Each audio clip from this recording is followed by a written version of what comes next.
ஒரு சின்ன தகவல்.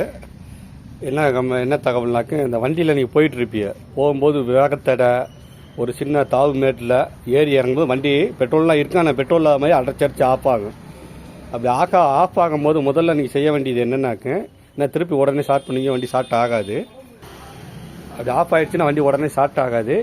முதல் தகவல் என்னன்னாக்க, அப்படி அடைச்சரிச்சு ஆஃப் ஆகிறாப்புல போச்சா, வண்டி ஆஃப் ஆக விட்டுறாங்க. இந்த மாதிரி சுண்டி வண்டியை ரேஸ் பண்ணி ஓட்டுங்க, அதுவே ஆட்டோமேட்டிக் சரியாயிடும். அப்படியே வண்டி உங்களுக்கு ஆஃப் ஆகிடுச்சுன்னு வச்சுக்கிறோங்க.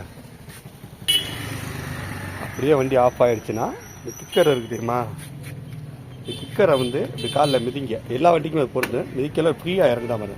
இது இப்போ டைட்டாக இறங்குது. ஆனால் அந்த மாதிரி கம்ப்ளைண்ட் ஆனதுக்கப்புறம் கிக்கர் ஃப்ரீயாக இறங்கு. இந்த மாதிரி அப்படி ஃப்ரீயாக இறங்குதான்னு பாருங்கள். இந்த மாதிரி ஃப்ரீயாக இறங்குச்சுன்னா, அந்த மாதிரி ஃப்ரீயாக கிக்கர் இறங்குச்சுன்னா எல்லா வண்டிக்கும் அது பொறுத்து. ஒன்றும் இல்லை, 10 நிமிஷம் வண்டியை நிப்பாட்டிட்டு திருப்பி என்ன செய்ய, வண்டியை ஸ்டார்ட் பண்ணும்போது ஆக்சிடென்ட் ஃபுல்லாக திருவிக்கிடுங்க. திருவிக்கிட்டு செல்ஃபாக கிக்கரை ஓங்கி அடிக்க, முடிஞ்சாலும் கிக்கரில் அடிக்க பாருங்கள். சென்டர் சாண்டு போட்டு ஒரு ஆள் திருவி பிடிச்சி நல்லா ஓங்கி அடிச்சிங்கன்னா வண்டி ஸ்டார்ட் ஆகிடும். திட்டு ஜென்ரேட்டர் மாதிரி இரஸ் ஆகும். அப்புறம் ரன்னிங் ஆனாலும் அதுவாக சரியாகிக்கிறேன். அது என்னென்னா கம்பல்சரி அவுட் ஆகிறோன்னு சொல்லுவோம். எல்லா வண்டியிலுமே இருக்கும். புது வண்டி, பழைய வண்டி, இந்த வண்டின்னு கணக்கு இல்லை. புது வண்டி, பழைய வண்டி, எல்லா வண்டியிலும் இந்த பிரச்சனை வருது.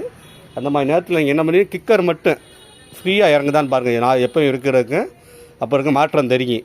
ஃப்ரீயாக மட்டும் இறங்குச்சுன்னா ஆக்சிடென்ட் துருவி பிடிச்சிக்கணும். வண்டியை 10 நிமிஷம் நிப்பாட்டிட்டு ஆக்சிடென்ட் துருவி போட்டு கிக்கரை நல்லா ஓங்கி அடிங்க. இல்லை செல்ஃபு தான் செல்ஃபை நல்லா கொஞ்சம் அழுத்தி போடுங்க. போட்டிங்கனால வண்டி திட்டுன்னு சாட்டானா வண்டி ரேஸ் ஆகிடும். அப்படி ஓட்டுங்க. முடிஞ்சளவு அப்படி ஆஃப் ஆக போச்சுன்னு வச்சுங்க, வேகத்தடை எல்லாம் ஏறி இறங்கும்போது ஆஃப் ஆகும். அந்த மாதிரி வந்துச்சுன்னா, ஆஃப் ஆச்சுனாக்க ஆஃப் ஆகாமல் விடாமல் முடிஞ்சளவு அப்படி சுண்டி ரேஸ் பண்ணி ஓட்டுங்க, சரியாயிடும். அப்படி ஆஃப் ஆகிடுச்சுன்னா நான் சொன்ன மாதிரி கிக்கரை மிதிச்சு பாருங்கள்.